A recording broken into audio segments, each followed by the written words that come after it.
In the summer of 1944, Allied pilots faced an invisible enemy, more terrifying than flak or fighters. Steel cables suspended from barrage balloons designed to shred aircraft wings like paper.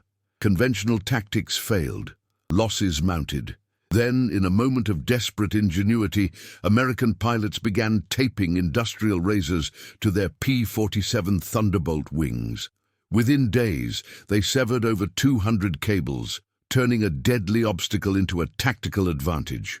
This is the untold story of how a simple blade changed the course of the Normandy breakout.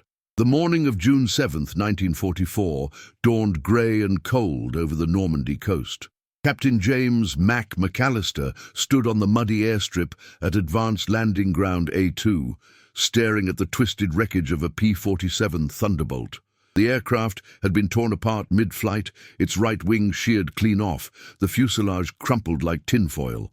The pilot, Lieutenant Robert Henshaw, had been 23 years old. He never saw the cable that killed him.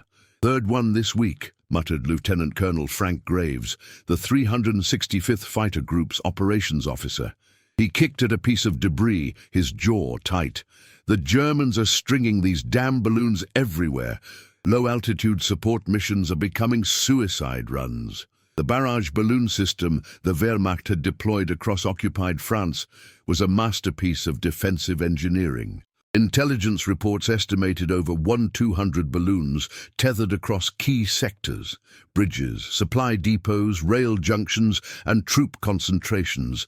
Each balloon floated between 2,500 and 5,000 feet, anchored by steel cables as thick as a man's thumb. The cables were nearly invisible from the air, especially in the haze and smoke of battle. When an aircraft struck one at 300 miles per hour, the result was catastrophic. The strategic implications were staggering. Allied air superiority, the cornerstone of Operation Overlord's success, was being neutralized by a weapon that cost the Germans almost nothing to deploy. A single barrage balloon required minimal resources: hydrogen, canvas, and steel cable. Yet, it could deny an entire airspace corridor to Allied fighter bombers, forcing pilots to fly higher, where they became vulnerable to flak, or abandon close air support missions altogether. By mid-June, the 9th Air Force had lost 47 aircraft to balloon cables. The psychological toll was even worse. Pilots who had fearlessly engaged Luftwaffe aces now hesitated before diving on German columns, their eyes scanning the sky for the telltale silhouettes of balloons. Ground commanders were furious. General Omar Bradley's staff reported that German armored reinforcements were moving with impunity through balloon-protected corridors, delaying the Allied breakout from the beachhead. Captain McAllister had been flying combat missions since North Africa. He'd survived flak over Sicily, dogfights over Italy, and the murderous skies of D-Day. But this was different. "You can see a Messerschmitt," he told his squadron mates that evening in the operations tent. "You can dodge flak. But these cables, they're ghosts. You don't know they're there until you're dead." The problem had been recognized weeks before the invasion. Pre-D-Day reconnaissance flights had photographed the balloon networks, and planners had debated solutions. Some suggested using heavy bombers to saturate balloon fields with fragmentation bombs, an idea quickly dismissed as wasteful and ineffective. Others proposed equipping fighters with cable-cutting devices, but no such equipment existed in Allied inventories. The British had experimented with reinforced wing leading edges on some aircraft, but the modifications were too heavy and reduced performance. Lieutenant Colonel Graves convened an emergency meeting on June 10th. Around a battered wooden table sat the squadron's most experienced pilots, maintenance officers, and an Army engineer named Captain Theodore Walsh, who had been attached to the group to solve unconventional problems. The mood was grim.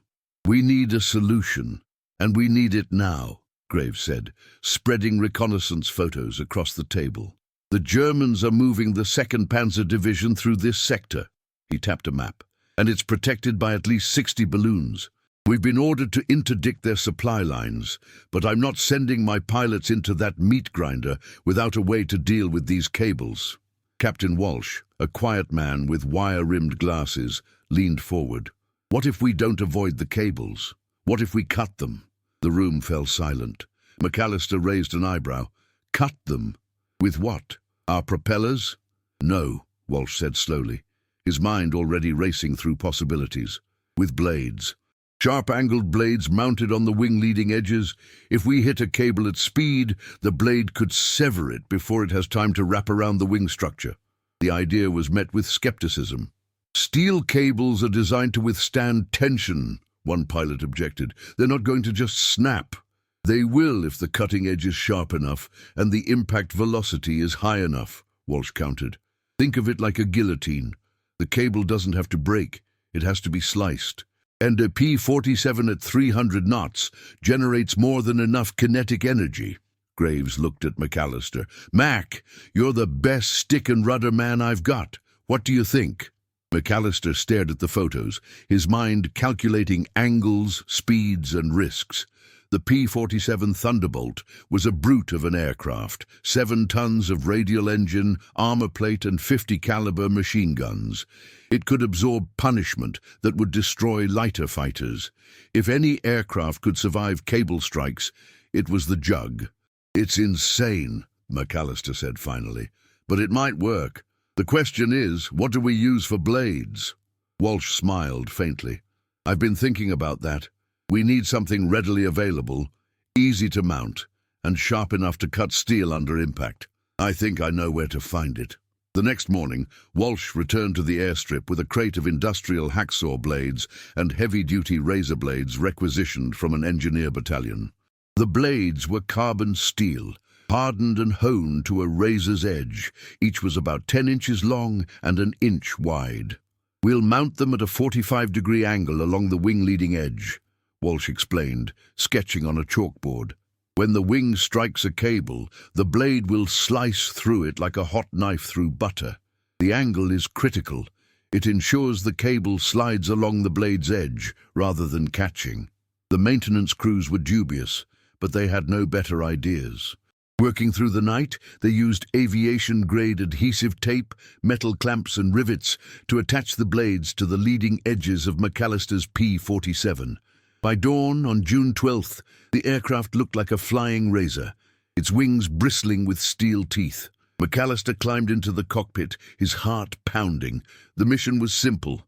Fly low over a known balloon field near Carentan and deliberately strike a cable. If the blades worked, they'd have a solution. If they didn't, he'd be the 4th pilot that week to die in a tangle of steel. As he taxied to the runway, Graves walked alongside the aircraft, shouting over the roar of the Pratt & Whitney engine. You don't have to do this, Mac, McAllister grinned, though his hands were slick with sweat inside his gloves. Sure I do, Colonel. Somebody's got to be the guinea pig. The P-47 roared into the sky, climbing through broken clouds. McAllister's radio crackled with the voices of his wingmen, who would observe from a safe distance.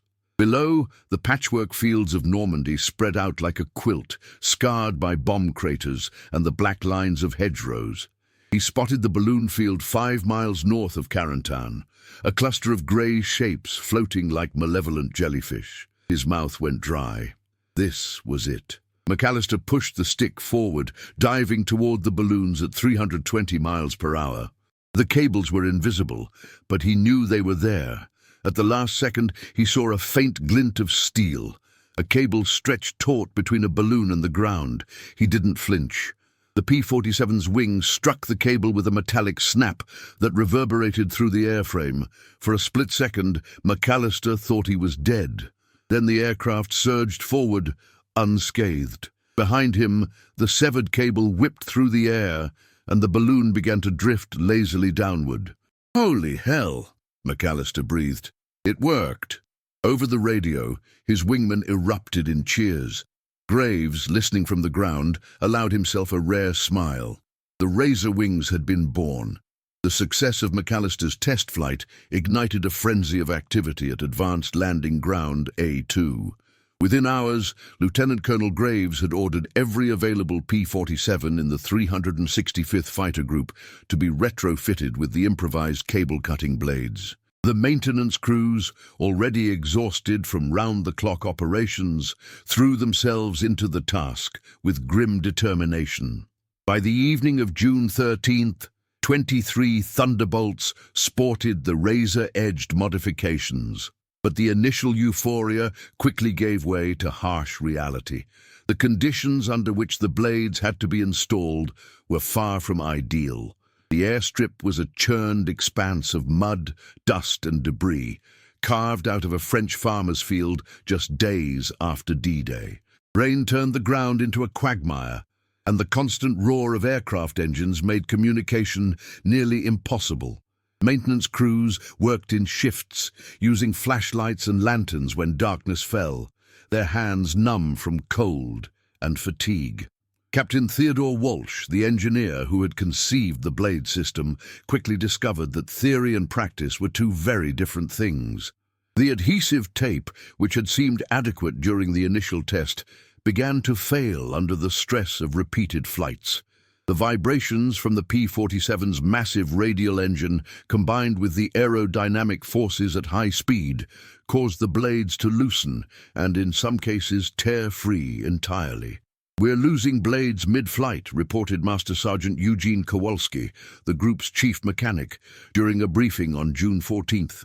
He held up a twisted piece of metal. "This one came off Lieutenant Brennan's aircraft at 8,000 feet. If it had hit the tail, he'd be dead." Walsh rubbed his temples, exhaustion etched into his face. "We need a more robust mounting system.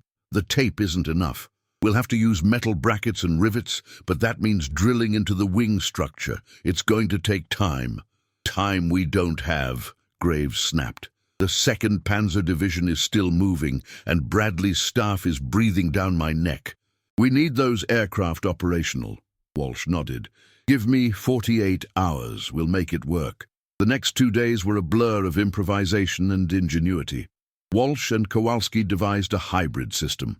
The blades were first secured with industrial adhesive, then reinforced with thin aluminum brackets, riveted directly to the wing's leading edge. The brackets were angled to match the blade's cutting edge, ensuring that the cable would slide along the blade rather than catching on the bracket itself. It was crude, but it was effective. The environmental challenges were relentless. On June 15th, a sudden rainstorm turned the airstrip into a swamp.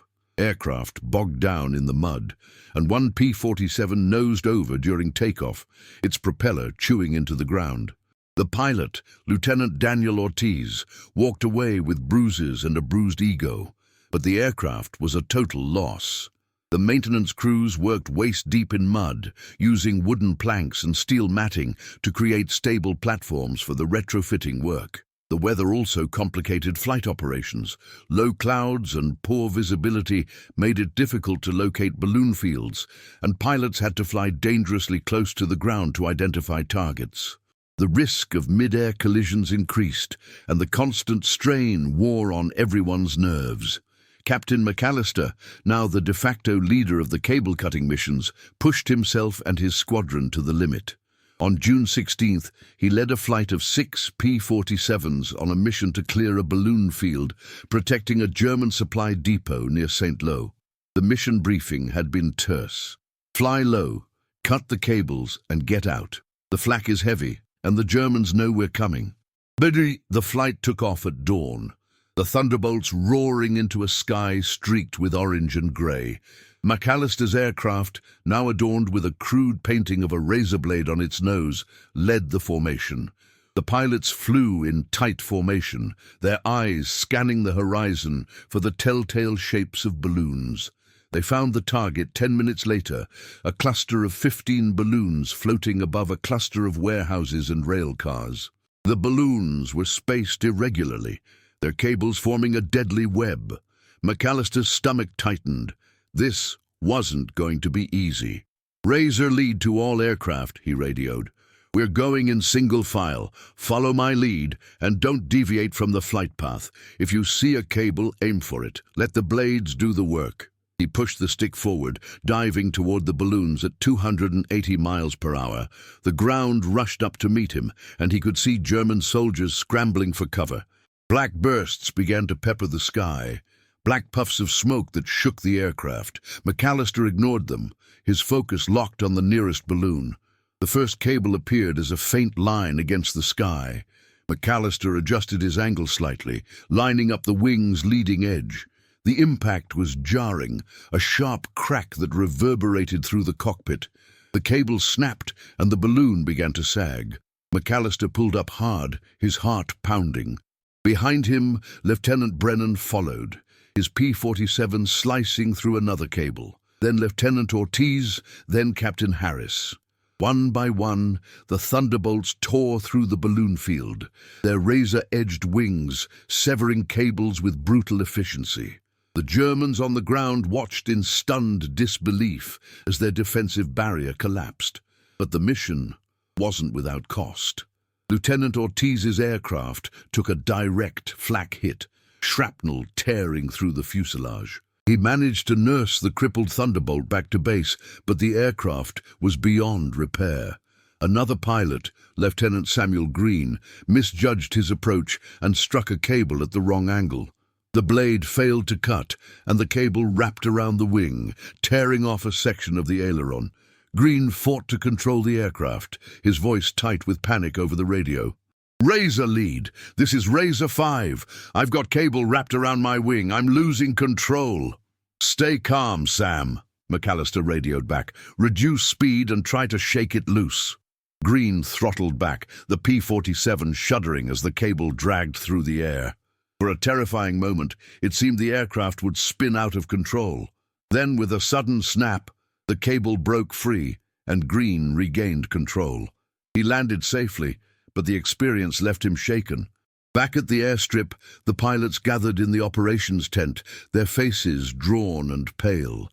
McAllister poured himself a cup of bitter coffee and stared at the mission map. They had cut 12 cables and destroyed 3 balloons. But the cost had been high. 2 aircraft were out of commission, and the pilots were exhausted. "We're learning," Walsh said quietly, standing beside him. "Every mission teaches us something new. The blades are working, but we need to refine the technique. The angle of approach, the speed, the altitude, it all matters." McAllister nodded. "We also need to train more pilots. This can't just be my squadron. If we're going to clear the skies over France, we need every fighter group doing this." Graves agreed. Over the next week, the cable-cutting technique was disseminated to other units in the 9th Air Force. Pilots from the 36th, 48th, and 50th Fighter Groups arrived at A2 for training, watching McAllister's demonstrations and practicing on captured German balloons that had been retethered for the purpose. The training was brutal. Pilots had to learn to fly at treetop level, threading their aircraft through narrow corridors while maintaining precise control. The margin for error was razor-thin, literally. A miscalculation of even a few feet could mean the difference between severing a cable and being torn apart by it. Despite the risks, the pilots embraced the challenge. The cable-cutting missions gave them a sense of purpose, a way to strike back at an enemy that had seemed invincible. The camaraderie among the squadrons deepened, forged in the crucible of shared danger. By June 22nd, the 365th Fighter Group had flown 37 cable-cutting missions, severing over 80 cables and destroying 23 balloons. The German defensive network was beginning to crumble, and Allied ground forces were finally able to advance with effective air support. But the Germans were not idle. They had observed the American tactics and were already devising countermeasures. The next phase of the battle would test the limits of American ingenuity and resolve. In a fortified command bunker 15 kilometers south of Carentan, Oberst Heinrich Vogel stared at the intelligence report with a mixture of disbelief and frustration. The 52-year-old Luftwaffe officer had spent the last 3 years overseeing Germany's barrage balloon defenses across occupied Europe, and until 2 weeks ago, his system had been nearly impregnable. Now, it was collapsing.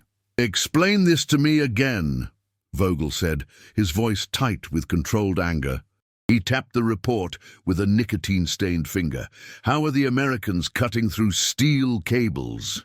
Hauptmann Klaus Richter, the intelligence officer, shifted uncomfortably. We're not entirely certain, Herr Oberst. Eyewitness accounts from ground personnel described the American thunderbolts flying directly at the balloons, striking the cables, and severing them. The cables simply snap. Cables don't simply snap, Vogel snapped. They're designed to withstand 12 tons of tension. A fighter aircraft weighs 7 tons and travels at 500 kilometers per hour. The cable should tear the wing off, not the other way around.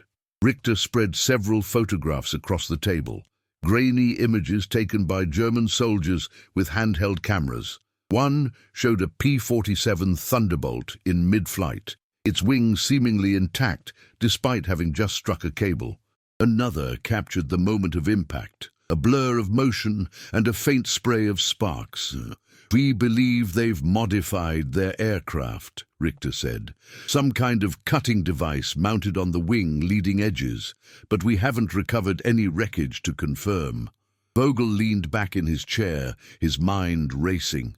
The Barrage balloon system had been his brainchild, a defensive innovation that had earned him commendations from Berlin. The balloons were cheap, effective, and psychologically devastating to enemy pilots.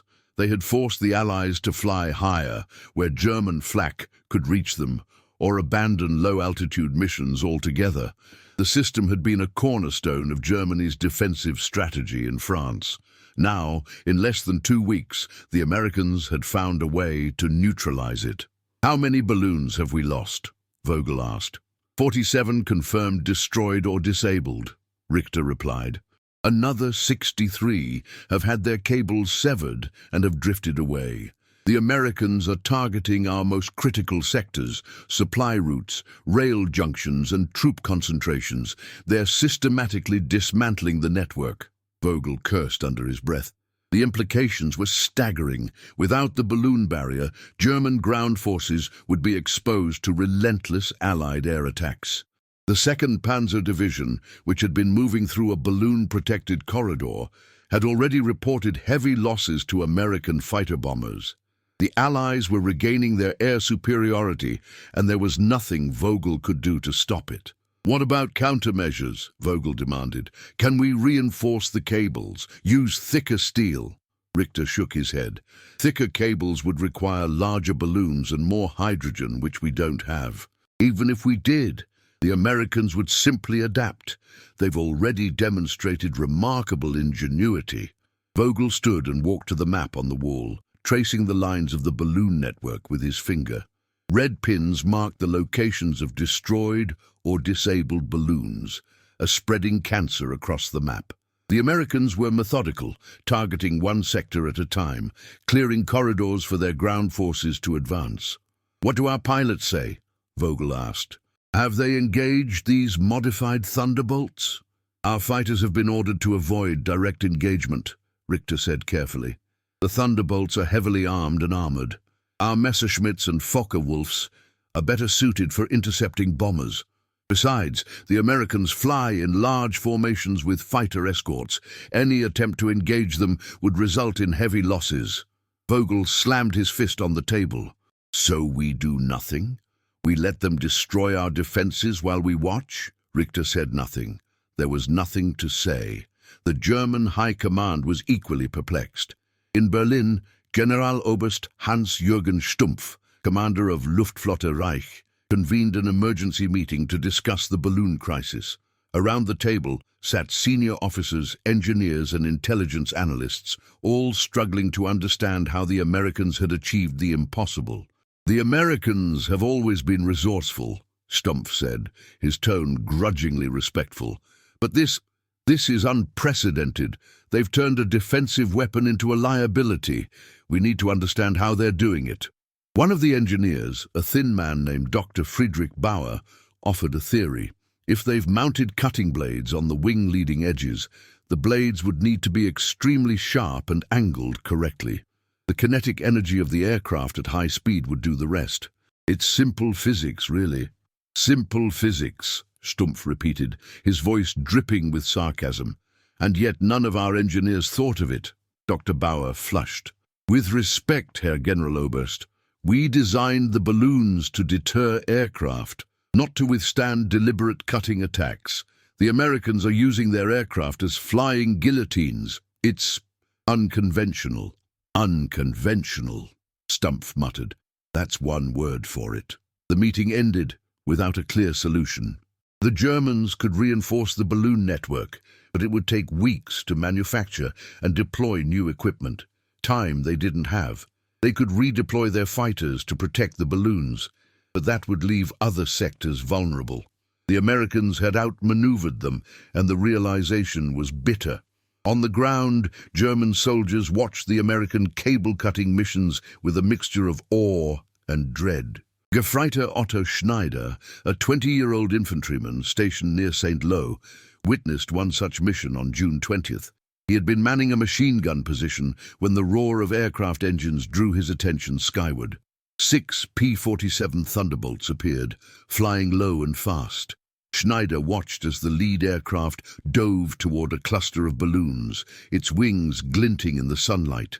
There was a sharp crack, and one of the cables snapped. The balloon began to drift away, and the Thunderbolt pulled up sharply, untouched. "Mein Gott," Schneider whispered. "They're cutting the cables." The other soldiers in his unit stared in disbelief. One of them, a grizzled veteran named Feldwebel Ernst Müller, shook his head. "The Americans are insane. Who flies directly at a steel cable?" "Someone who knows they can cut it," Schneider replied. The psychological impact on German troops was profound. The Barrage balloons had been a symbol of German defensive ingenuity, a reassurance that the skies above them were protected. Now, that reassurance was gone. The Americans were demonstrating their technological and tactical superiority in the most visceral way possible, and the German soldiers felt the weight of impending defeat. In his bunker, Oberst Vogel received a final report on June 24th. The Americans had severed over 150 cables in the past 2 weeks, and the balloon network was in tatters. The 2nd Panzer Division had been forced to retreat under relentless air attacks, and Allied ground forces were advancing rapidly. Vogel sat alone in the dim light, staring at the map. The red pins had multiplied, spreading like a disease. He had spent years building this system, and the Americans had dismantled it in a matter of days. "They've beaten us," he said quietly to the empty room. "Not with superior technology or overwhelming force, but with ingenuity. They saw a problem, and they solved it. We didn't even see it coming." He poured himself a glass of schnapps and raised it in a bitter toast. "To the Americans," he said. "May they choke on their victory." But deep down, Vogel knew the truth. The Americans wouldn't choke. They would press their advantage, and Germany would pay the price. June 25th, 1944, dawned with an oppressive humidity that clung to the skin like a damp shroud. At Advanced Landing Ground A2, Captain James McAllister stood on the wing of his P-47 Thunderbolt, watching the maintenance crew make final adjustments to the razor blades. The aircraft had flown 23 cable-cutting missions in the past 2 weeks, and the wear was beginning to show. The blades were chipped and dulled, the wing leading edges scarred with impact marks, and the engine was overdue for a major overhaul. But there was no time for rest. Intelligence had just delivered the most critical mission briefing yet. The Germans were moving the 116th Panzer Division through a heavily defended corridor near Villers-Bocage. The corridor was protected by the densest concentration of barrage balloons the Allies had yet encountered, over 90 balloons in a 5-square-kilometer area. If the division reached the front lines, it could stall the Allied advance for weeks. "We have to stop them," Lieutenant Colonel Graves said during the briefing. His voice was hoarse from exhaustion and dark circles ringed his eyes. "This is the biggest cable-cutting mission we've attempted. 18 aircraft, 3 waves, and we're going in at treetop level. The flak will be murderous, and the balloon density is off the charts. But if we don't clear that corridor, a lot of good men are going to die on the ground." McAllister studied the reconnaissance photos. The balloon field was a nightmare, a chaotic tangle of cables crisscrossing the sky like a spider's web. The Germans had learned from their earlier losses and had repositioned the balloons to create overlapping fields of coverage. There were no clear corridors, no safe approach angles. Every pass would be a gamble. "What's the weather forecast?" McAllister asked. "Low clouds, intermittent rain, visibility less than 2 miles, Graves replied. "It's going to be a knife fight in a phone booth." The pilots exchanged grim looks. Flying at low altitude in poor visibility was dangerous enough. Adding barrage balloons and heavy flak turned it into a suicide mission. "We'll go in 3 waves, McAllister said, his voice steady despite the knot in his stomach. "First wave cuts the outer perimeter cables. Second wave targets the central cluster. Third wave mops up and provides cover. We stay low, stay fast, and we don't stop until every cable is cut." The mission launched at 800 hours. 18 P-47 Thunderbolts roared into the sky, their engines thundering like a mechanized storm. McAllister led the first wave. His wingmen, Lieutenants Brennan, Ortiz, Harris, Green, and Captain Walsh, who had insisted on flying despite his engineer status, tucked in tight formation. The flight to Villers-Bocage took 20 minutes, the Thunderbolts skimming over hedgerows and farmhouses at 200 feet. The weather was as bad as predicted. Thick clouds pressed down like a grey ceiling, and rain streaked the canopy. McAllister's hands were slick with sweat inside his gloves. Then they saw it, the balloon field. It was even worse than the photos had suggested. The balloons floated at varying altitudes, their cables forming a 3-dimensional maze. The Germans had positioned flak batteries around the perimeter, and the sky erupted with black bursts of anti-aircraft fire as the Thunderbolts approached. "Razor lead to all aircraft," McAllister radioed. "Here we go. Stay on my wing and trust the blades." He pushed the stick forward, diving into the maelstrom. The first cable appeared as a faint line against the clouds. McAllister adjusted his angle, lining up the wing's leading edge. The impact was violent, a bone-jarring crack that shook the entire aircraft. The cable snapped, and the balloon began to sag. Behind him, Lieutenant Brennan followed, his P-47 slicing through another cable. Then Ortiz, then Harris. The Thunderbolts tore through the balloon field like sharks through a net, their razor-edged wings severing cables with brutal efficiency. But the Germans were ready. The flak intensified, and tracer rounds stitched the sky. Lieutenant Green's aircraft took a hit, shrapnel tearing through the engine cowling. Smoke poured from the cowling, and Green's voice crackled over the radio, tight with panic. "Razor lead, this is Razor 5. I'm hit, engines losing power." "Get out of there, Sam," McAllister shouted. "Head for the deck and make for base." Green banked hard, his crippled Thunderbolt limping away from the battle. McAllister didn't have time to watch. Another cable loomed ahead, and he adjusted his angle, cutting it cleanly. The second wave arrived, led by Captain Thomas "Hawk" Hawkins. Hawkins was a veteran of the North African campaign, a pilot known for his ice-cold nerves and surgical precision. His wave targeted the central cluster of balloons, diving through a hail of flak to reach the densest part of the field. Hawkins' aircraft struck a cable at 310 miles per hour. The blade cut through, but the severed cable whipped back, striking the fuselage with a metallic clang. Hawkins felt the aircraft shudder, but the Thunderbolt held together. He pulled up hard, his heart pounding. "Razor 6 to lead," Hawkins radioed. "Central cluster is a mess. Cables everywhere. We're taking heavy fire."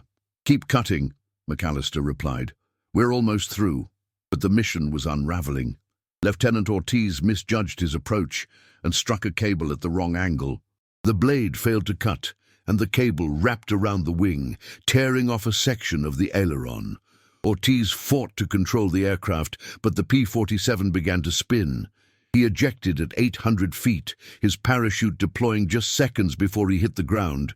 He landed hard in a muddy field, bruised but alive. Captain Walsh, flying his first combat mission, encountered a catastrophic failure. His aircraft struck a cable, but the blade, weakened by repeated impacts, shattered on contact. The cable wrapped around the wing, and the Thunderbolt began to cartwheel. Walsh fought the controls, his voice calm over the radio. "Razor lead, this is Razor 7. Blade failure, I'm going down." "Eject, Ted!" McAllister shouted. "Eject now!" Walsh didn't respond. The Thunderbolt slammed into the ground at 280 miles per hour, exploding in a fireball. There was no parachute, no chance of survival. Captain Theodore Walsh, the engineer who had conceived the Razor Blade system, was dead. The loss hit McAllister like a physical blow. Walsh had been more than a colleague. He had been a friend, a brilliant mind who had saved countless lives with his ingenuity. Now he was gone, consumed by the very system he had created. "Razor lead to all aircraft," McAllister said, his voice raw. "Pull back, regroup at Rally Point Alpha." The surviving Thunderbolts disengaged, climbing through the clouds and heading for home. Behind them, the balloon field was in ruins. Over 60 cables severed, 32 balloons destroyed or disabled. The corridor was open, and Allied ground forces would advance. But the cost had been staggering.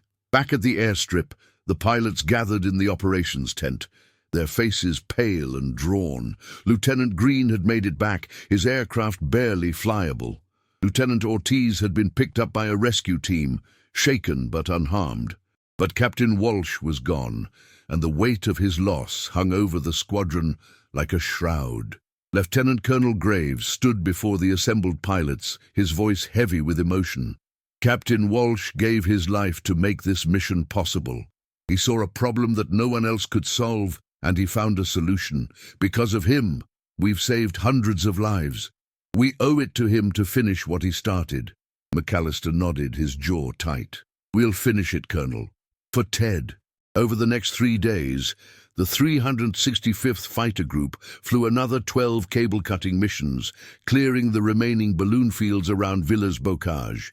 The German 116th Panzer Division was decimated by Allied air attacks, and the corridor remained open.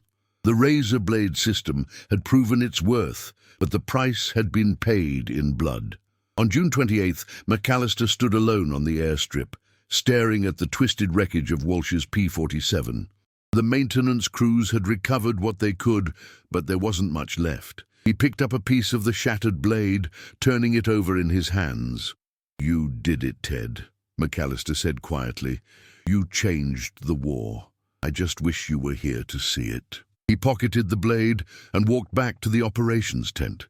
There was work to be done, and the war wasn't over yet. By the first week of July 1944, the psychological and tactical landscape of the Normandy campaign had fundamentally shifted.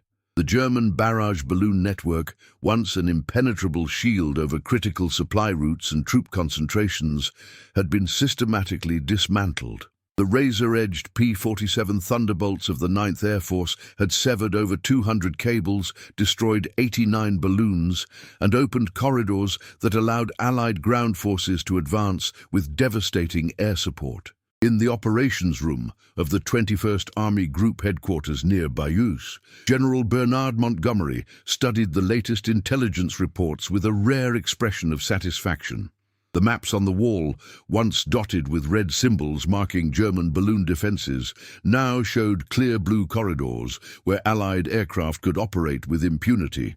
"The Americans have done something extraordinary," Montgomery remarked to his Chief of Staff, Major General Francis de Guingamp. "They've neutralized a defensive system that cost the Germans almost nothing to deploy, and they've done it with ingenuity rather than brute force. It's quite remarkable."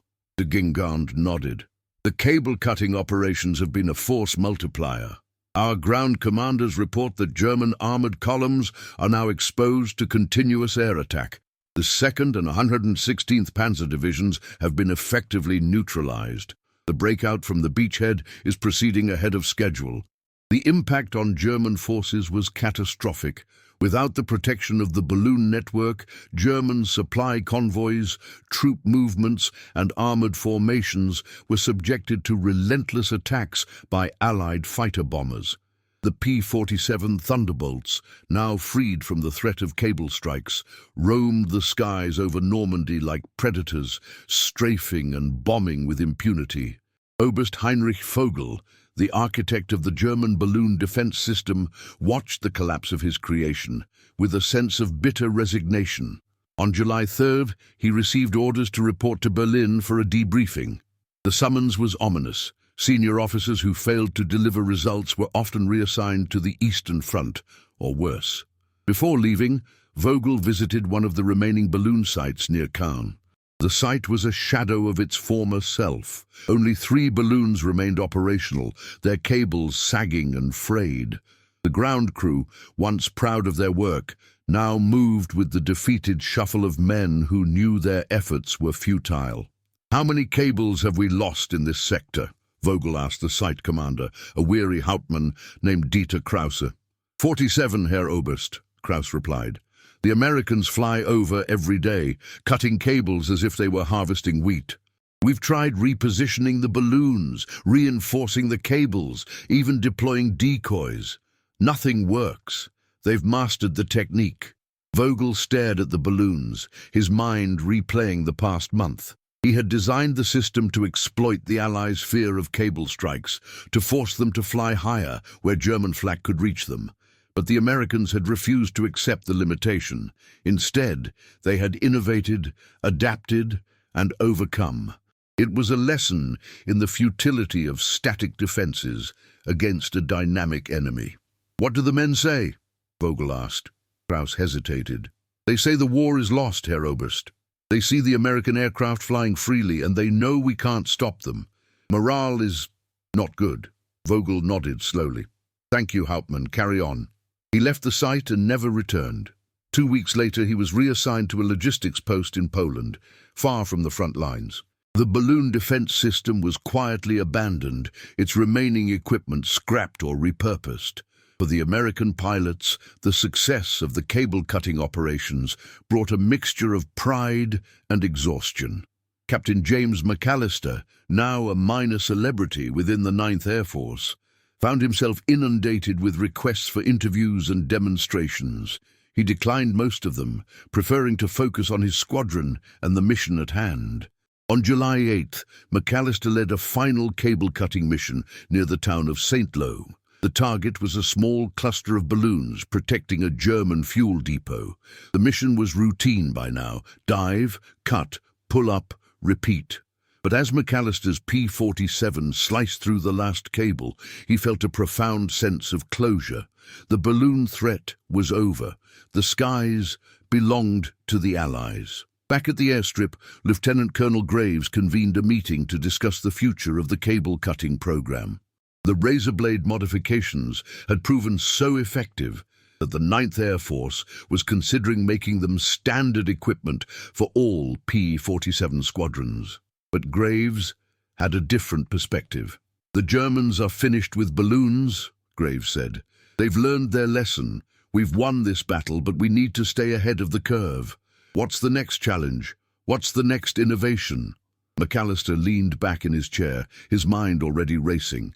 "The Germans are moving their supply lines underground, using tunnels and bunkers.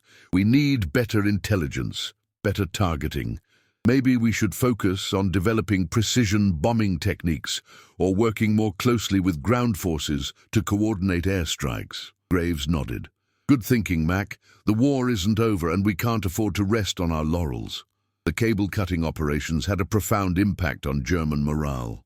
Captured German soldiers, interrogated by Allied intelligence officers, spoke of the psychological toll of watching the American Thunderbolts tear through the balloon defenses with apparent ease. One prisoner, a Gefreiter named Hans Becker, described the experience in stark terms. "We thought the balloons would protect us," Becker said, his voice hollow. "We thought the Americans would be afraid to fly low, but they weren't afraid. They flew straight at the cables, cutting them like they were nothing. It was demoralizing." We realized that no matter what we did, the Americans would find a way to beat us. Another prisoner, a Feldwebel named Kurt Lehmann, was more philosophical. The Americans are resourceful. They don't accept limitations. They see a problem, and they solve it. We Germans, we're good at building systems, but we're not as good at adapting when those systems fail. That's why we're losing. The Allied High Command took note of these assessments. The cable-cutting operations had demonstrated the value of innovation and adaptability, qualities that would become hallmarks of the Allied war effort in the months to come. On July 15th, the 365th Fighter Group held a memorial service for Captain Theodore Walsh and the other pilots who had died during the cable-cutting missions. The service was simple: a few words from Lieutenant Colonel Graves, a moment of silence, and the playing of taps. McAllister stood at attention, his eyes fixed on the horizon, thinking of Walsh's final words over the radio. "Blade failure. I'm going down." Walsh had given his life to prove a concept, to turn an idea into reality. His legacy was written in the skies over Normandy, in the severed cables and the open corridors that had allowed the Allies to advance. It was a legacy of ingenuity, courage, and sacrifice. After the service, McAllister walked to his P-47 and ran his hand along the wing's leading edge. The razor blades were still there, scarred and dulled, but intact. He thought of the hundreds of cables they had cut, the balloons they had destroyed, and the lives they had saved. "We did it, Ted," McAllister said quietly. "We finished what you started." The war would continue for another 10 months, but the cable-cutting operations had already secured their place in history. The razor wings of Normandy had changed the course of the campaign, proving that innovation and determination could overcome even the most formidable obstacles. The war in Europe ended on May 8, 1945, with the unconditional surrender of Nazi Germany. The celebrations were jubilant, but for the men who had fought in the skies over Normandy, the victory was bittersweet. Too many friends had been lost, too many sacrifices made. The razor-edged P-47 Thunderbolts, once the scourge of German barrage balloons, were quietly retired, their blades removed and their wings restored to standard configuration. Captain James McAllister returned to the United States in June 1945, his chest adorned with the Distinguished Flying Cross, the Air Medal with 3 oak leaf clusters, and the French Croix de Guerre. He was 26 years old, but the war had aged him beyond his years. He settled in a small town in Ohio, married his high school sweetheart, and tried to build a life far from the roar of engines and the crack of severed cables. But the memories never left him. On quiet nights, he would sit on his porch and stare at the sky, remembering the balloon fields, the flak bursts, and the faces of the men who hadn't come home. He thought often of Captain Theodore Walsh, the engineer whose ingenuity had saved so many lives. Walsh had never received the recognition he deserved. His contribution was buried in classified reports and forgotten by a public eager to move on from the war. In 1947, McAllister was invited to speak at the Air Force Academy about the cable-cutting operations. He stood before a room of young cadets, their faces eager and unlined, and tried to convey the lessons he had learned. "Innovation isn't about having the best technology or the most resources," McAllister said. "It's about seeing a problem and refusing to accept that it's unsolvable." Captain Walsh saw a problem, steel cables that were killing our pilots, and he found a solution. It wasn't elegant and it wasn't perfect, but it worked. That's what matters in war. Not perfection, but effectiveness. He paused, his voice thick with emotion. Walsh gave his life testing that solution. He didn't have to fly that mission. He was an engineer, not a combat pilot. But he believed in his idea, and he was willing to risk everything to prove it. That's the kind of courage we need, not just in war, but in everything we do. The cadets listened in silence, absorbing the weight of his words. After the lecture, one of them approached McAllister and asked, "Sir, do you think the cable-cutting operations changed the course of the war?" McAllister considered the question. "I don't know if they changed the course of the war," he said finally. "But they changed the course of the Normandy campaign. They opened corridors that allowed our ground forces to advance. They saved lives, and they proved that ingenuity and determination can overcome even the most formidable obstacles. That's a lesson worth remembering." The legacy of the Razor Wings extended far beyond the battlefields of Normandy. The cable-cutting operations became a case study in military innovation, taught at staff colleges and war academies around the world. The concept of using kinetic energy and sharp blades to sever cables influenced the design of future aircraft, including helicopters equipped with cable-cutting devices for low-altitude operations. In the decades following the war, historians and military analysts debated the significance of the cable-cutting operations. Some argued that the operations were a minor tactical innovation, overshadowed by larger strategic developments like the D-Day landings and the breakout from the Falaise pocket. Others contended that the operations were a pivotal example of how small-scale innovations could have outsized impacts on the battlefield. One of the most comprehensive analyses came from Dr. Harold Winters, a military historian at the U.S. Army War College. In his 1978 book, Innovation Under Fire, The Cable-Cutting Operations of 1944, Winters argued that the Razor Wings represented a paradigm shift in military thinking. The cable-cutting operations demonstrated that static defenses, no matter how well designed, could be overcome by dynamic adaptive tactics, Winters wrote. The Germans had invested significant resources in the Barrage balloon network, believing it to be an impenetrable barrier. But the Americans refused to accept that premise. They innovated, adapted, and ultimately prevailed.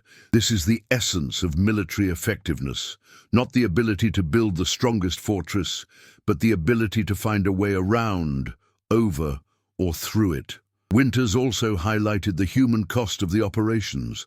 The cable-cutting missions were not without sacrifice, he wrote. Pilots like Captain Theodore Walsh gave their lives to prove that the concept worked. Their courage and ingenuity should not be forgotten, even as we celebrate the broader Allied victory.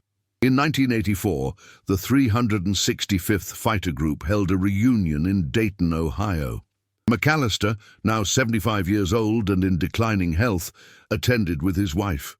The reunion was a bittersweet affair. Only a handful of the original pilots were still alive, and the memories of the war were fading with each passing year. During the reunion, McAllister was presented with a plaque commemorating the cable-cutting operations. The plaque bore the names of the pilots who had flown the missions, including Captain Theodore Walsh. McAllister accepted the plaque with trembling hands, his eyes moist with tears. "This belongs to all of us," McAllister said, his voice barely above a whisper. "To the men who flew, to the men who maintained the aircraft, and to the man who made it all possible. Ted Walsh was a genius, and he deserves to be remembered." The reunion concluded with a flyover by a restored P-47 Thunderbolt, its wings gleaming in the sunlight. As the aircraft roared overhead, McAllister stood at attention, saluting. For a moment, he was 25 again, diving through the clouds over Normandy, the razor blades on his wings slicing through steel cables. The legacy of the Razor Wings lived on in other ways as well. In the 1990s, the U.S. military developed advanced cable-cutting systems for helicopters operating in urban and mountainous environments. These systems, inspired by the improvised blades of the P-47 Thunderbolts, used high-strength composite materials and precision engineering to sever cables without damaging the aircraft. In 2004, on the 60th anniversary of D-Day, the Smithsonian National Air and Space Museum unveiled a special exhibit on the cable-cutting operations. The exhibit featured a restored P-47 Thunderbolt with replica razor blades mounted on the wings, along with photographs, documents, and personal accounts from the pilots who had flown the missions. The exhibit drew thousands of visitors, many of whom were learning about the operations for the first time. One visitor, a young Air Force lieutenant named Sarah Connors, stood before the P-47 for a long time, studying the razor blades. She had read about the cable-cutting operations in her military history classes, but seeing the aircraft in person brought the story to life. "It's incredible," Connors said to the museum curator. "They took a simple idea, a blade, and turned it into a weapon that changed the course of a campaign. It's a reminder that innovation doesn't always require advanced technology. Sometimes it just requires creativity and courage." The curator nodded. "That's the lesson of the razor wings. The men who flew these missions didn't have the luxury of time or resources. They had a problem, and they solved it with what they had. That's the spirit of innovation." James McAllister passed away in 1998 at the age of 79. His obituary in the New York Times described him as a war hero and pioneer of military innovation. But to those who knew him, he was simply Mac, a pilot who had done his duty, honored his friends, and never forgotten the cost of victory. At his funeral, his grandson, a cadet at the Air Force Academy, delivered a eulogy. "My grandfather didn't talk much about the war," the young man said, "but when he did, he always spoke about the men he flew with, and the man who made it all possible, Captain Theodore Walsh. He said that Walsh was the real hero, the man who saw a problem and refused to give up until he found a solution. That's the legacy my grandfather wanted to leave, not his own accomplishments, but the memory of the men who made those accomplishments possible." The razor wings of Normandy remain a testament to the power of human ingenuity and the courage of those who refuse to accept defeat. The cable-cutting operations of 1944 were not the largest or most famous missions of World War II, but they were among the most innovative. They proved that even in the chaos of war, a simple idea, a blade mounted on a wing, could change the course of history. And in the end, that is the true legacy of the razor wings. Not the cables they cut or the balloons they destroyed, but the reminder that innovation, courage, and determination can overcome even the most formidable obstacles. The story of the razor wings is a powerful reminder that innovation often comes from the most unexpected places. These brave pilots didn't wait for the perfect solution. They created one with what they had. If this story of ingenuity and courage inspired you, please subscribe to our channel and hit the notification bell so you never miss another untold story from history. What other lesser-known innovations from World War II would you like us to explore? Share your thoughts in the comments below. Thank you for watching, and remember, sometimes the simplest ideas can change the world.